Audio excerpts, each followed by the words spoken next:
Bem, com muito prazer recebendo no meu canal o senador Jorge Cajuru. Primeiro, agradecer a gentileza do senador ter me recebido mais uma vez. Os que acompanham o canal, os nossos seguidores, adoram o senador Jorge Cajuru, porque ele não tem papas na língua, como eu te dizia antigamente.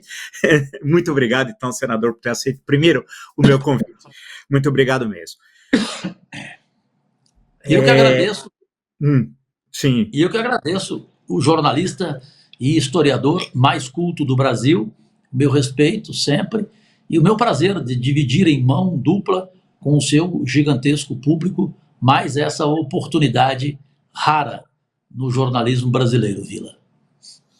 Vamos colocar a primeira questão, senador. O que o senador Jorge Cajuru achou que do presidente da República ter se ausentado do país sem fazer a transferência formal de poder, como nós tínhamos desde 1989, ao menos, com a promulgação da Carta no ano anterior, de 1988. Qual é a sua opinião, senador?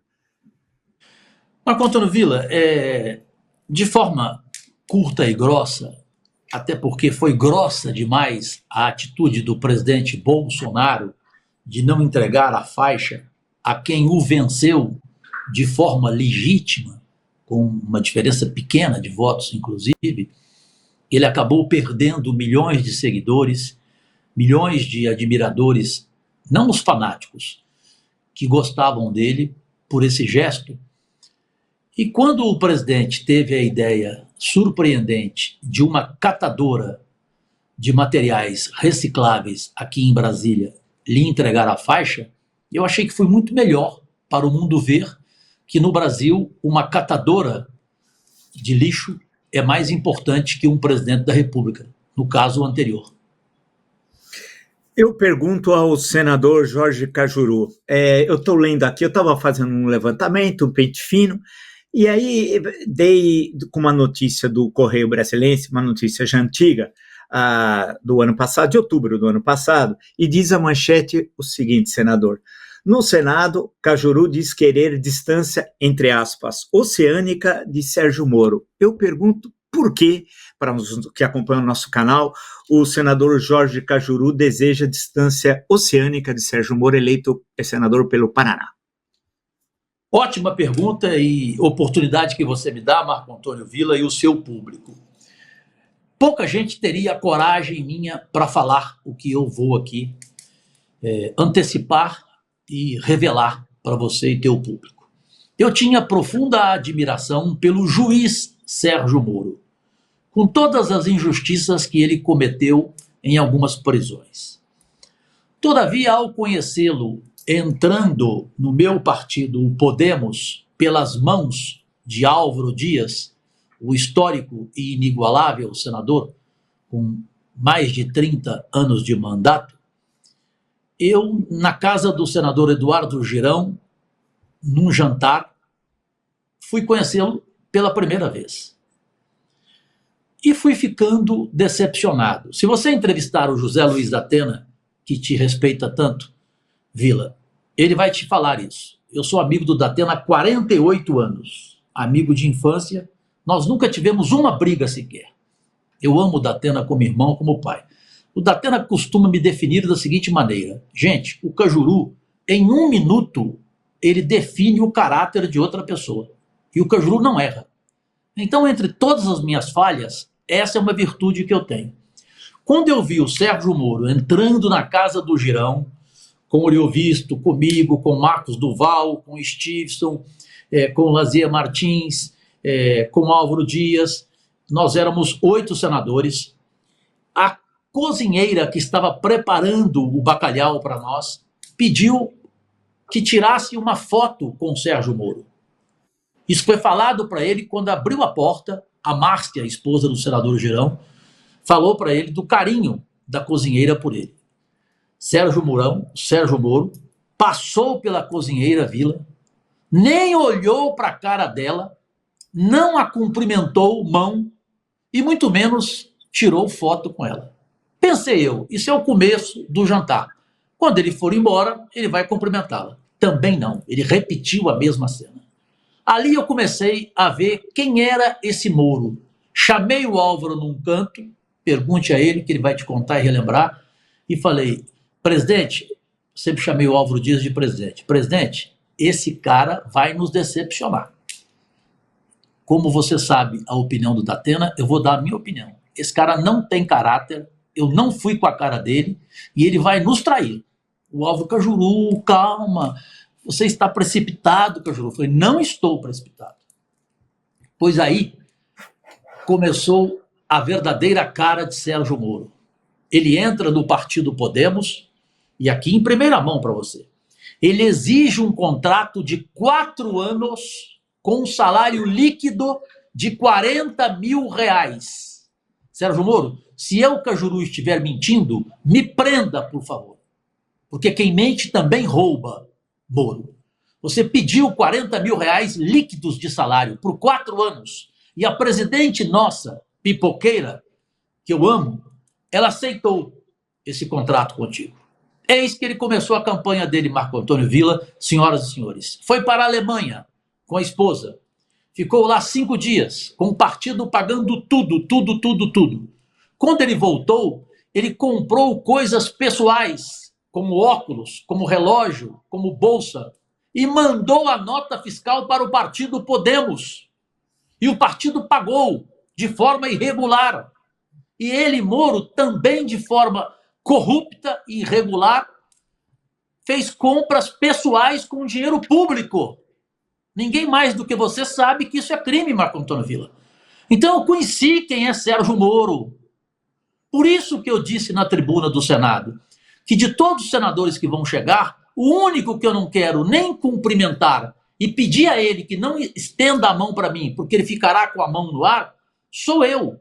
E falei, até porque, Moro, eu conheço tudo de você, inclusive o seu preço. O preço é o que eu acabo de relatar a você em primeira mão para todo o Brasil. Até porque nunca um jornalista da sua credibilidade perguntou isso para mim. Até porque o Brasil tem poucos jornalistas de credibilidade e, especialmente, o Brasil tem poucos jornalistas que sabem perguntar. O Brasil não tem mais Paulo Francis, o Brasil não tem mais Cláudio Abramo, essa é a verdade. Então a gente tem um Marco Antônio Villa e algumas outras exceções. Desculpe me alongar, mas você me fez uma pergunta que provocou eu dizer ao público a verdade dessa minha declaração e do que eu passei a pensar de Sérgio Moro. Concluo. Quero distância oceânica desse cara. Eu perguntaria ao senador, fazendo também uma pesquisa aqui na internet e acompanhando o Twitter do senador Jorge Cajuru, eu ia falar primeiro do novo governo, mas primeiro eu quero recortar a questão do que tudo indica será presidente da Petrobras, o senador, não vou chamar de esse, porque ele está no exercício, Jean Paul Prats, do Rio Grande do Norte.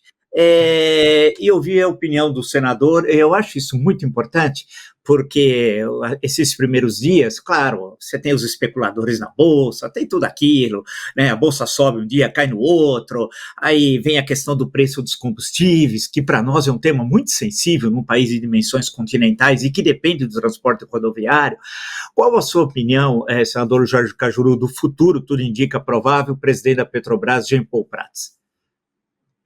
Marco Antônio Villa e meus únicos patrões. Jean Paul Prats é acima da média no que tange a sua qualificação para esse relevante cargo da presidência da Petrobras. Não há ninguém mais preparado do que ele. Muita gente do PT pensava em Roberto Requião, também qualificado. Eu adoro o Requião. Agora, longe de um Jean Paul Prats, que estuda, que vive exclusivamente esse prazer que ele tem, essa meta que ele tem e que sonhava ser presidente da Petrobras. No entanto, Villa, sem euforia, porque eu vi muita gente esperando ser anunciado ou anunciada como ministro ou ministra e numa alegria enorme, numa alegria carnavalesca. Aceitava o cargo com as exigências que o Lula fizesse. Já o Jean Paul, não. Ele disse que demoraria muito para conversar com o presidente Lula e para aceitar as condições do trabalho dele, e a independência dele em função do que ele pensa, do que ele planeja para a presidência da Petrobras. Eu não tenho nenhuma dúvida. Ele será o maior presidente da história da Petrobras. Nenhum outro nome o Lula acertou tanto quanto este. Talvez eu o compare com aquele que eu sei que você gostou do pronunciamento dele, dos direitos humanos. É o Silvio, não é isso? Silvio Almeida. Para mim, o melhor pronunciamento disparado das posses, um cara preparadíssimo, ele deu um banho. Agora, o Jean Paul está à frente, é o melhor nome do ministério de Lula, e eu tenho certeza, ele não vai decepcionar, primeiro a ele. É um homem sem nenhuma vaidade, de uma simplicidade impressionante, muito bem casado, um bom marido, um bom pai. A esposa dele é minha amiga pessoal, a Muriele. Portanto, eu falo assim, com a maior tranquilidade de... É muito difícil falar isso no mundo de hoje, especialmente político, de botar a mão no fogo por ele e saber que a minha mão não vai ser queimada, Vila.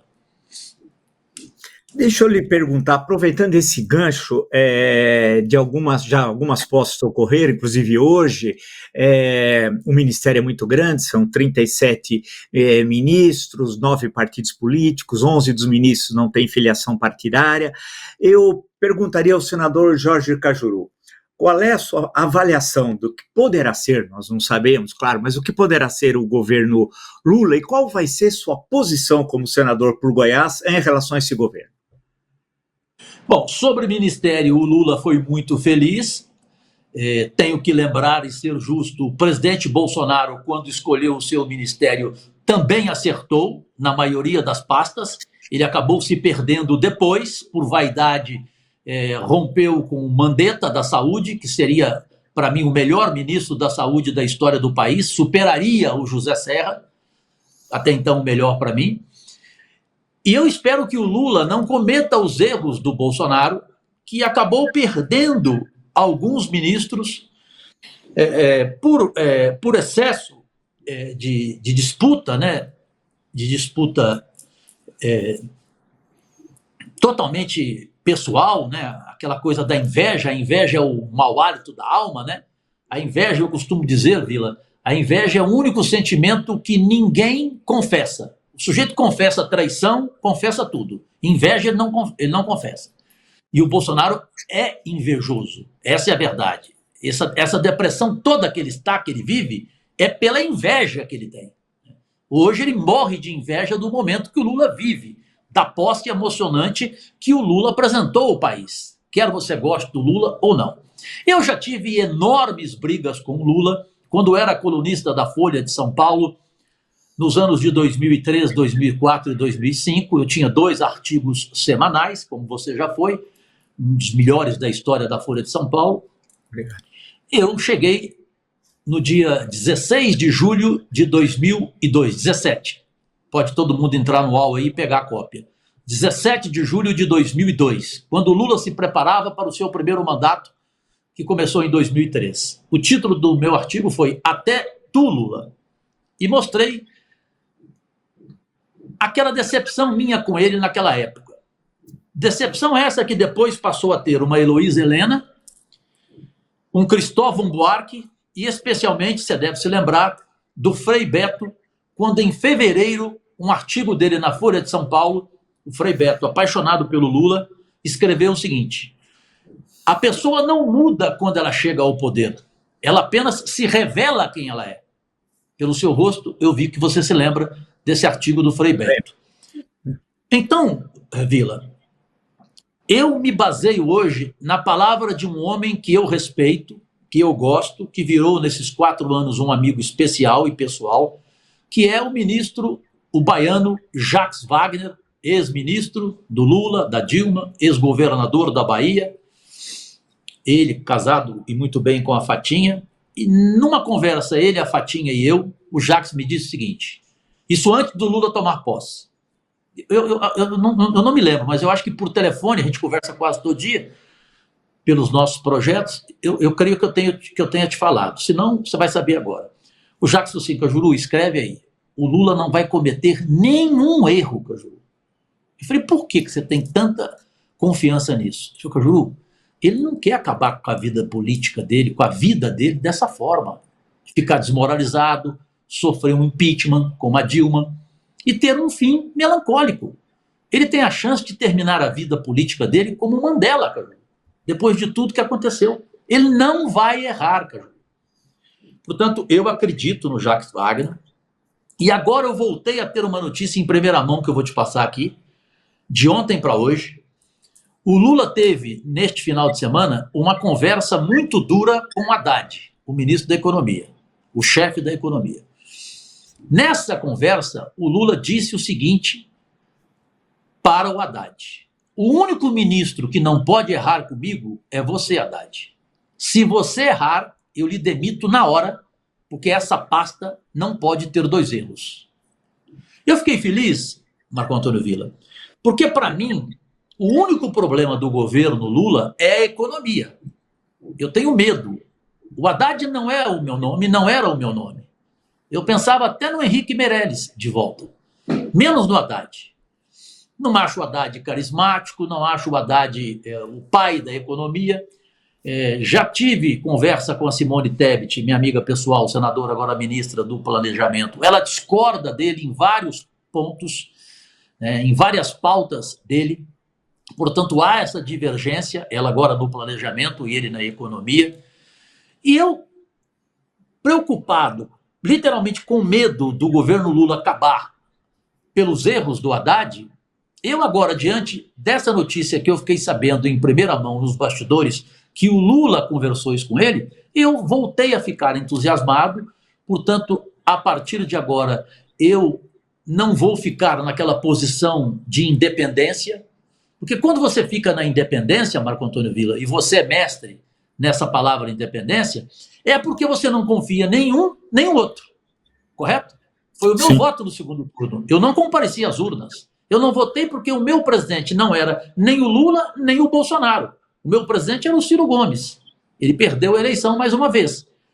Agora, então, eu vou sair da linha independente e vou apoiar o governo Lula naquilo que ele estiver certo, fazer críticas responsáveis, não críticas antipatriotas. Vou ser otimista com o governo dele. Disse isso ontem, em 1h30 de conversa com o vice-presidente Geraldo Alckmin, que para mim é uma reserva moral, goste ou não dele, não sei o quê, merenda. Gente, por favor, você pode não gostar do Alckmin em qualquer coisa, mas você dizer que o Alckmin não é um homem honrado, não é um homem preparado, não é um homem ético, aí me desculpe, aí é ignorância pura. Embora a ignorância seja a maior multinacional do mundo. Infelizmente, ela existe muito no Brasil. Então, é assim que eu penso do governo Lula até o dia... Perdão, é o Covid. Depois do Covid, a tosse dura um mês sem parar. Então é isso, para concluir. Até o dia que eu ver que me enganei. Aí eu mudo de opinião, porque eu não tenho compromisso com erro, Vila. Se eu errar, eu volto atrás. Perfeito. Até para não abusar do senador que recentemente passou aí para ser terrível Covid, né, que não era uma gripezinha, lembra? Oxa vida, que história, né? Que momento. Vacina, vai pegar com a sua mãe. Meu Deus do céu. Eu queria pegar uma questão do orçamento secreto, senador, e da sua posição. Uma criação nacional, igual jabuticaba, aquelas coisas que só tem no Brasil. Isso quando nós temos uma Constituição tão bonita, que já no artigo 37, na cabeça do artigo, no caput, fala na transparência, com o princípio constitucional, etc, etc. Eu perguntaria ao senador, e aí? E o orçamento secreto, senador? Marco Antônio Villa, você e seu público em especial são merecedores de uma nova revelação minha. Eu recebi, através do meu assessor Marcelo Cruvinel, que trabalha há mais de 20 anos aqui no Congresso Nacional como assessor de orçamento, uma proposta indecorosa do senador do Tocantins, Eduardo Gomes, que eu gosto dele demais como pessoa, um cara fantástico.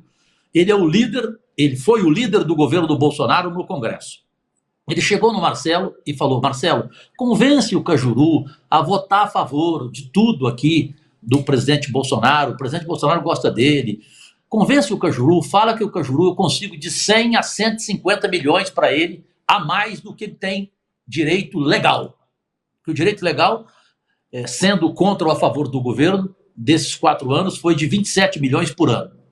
Mais do que isso, você recebeu propina. Essa é a realidade. Para mim, orçamento secreto é propina. É pior do que o mensalão.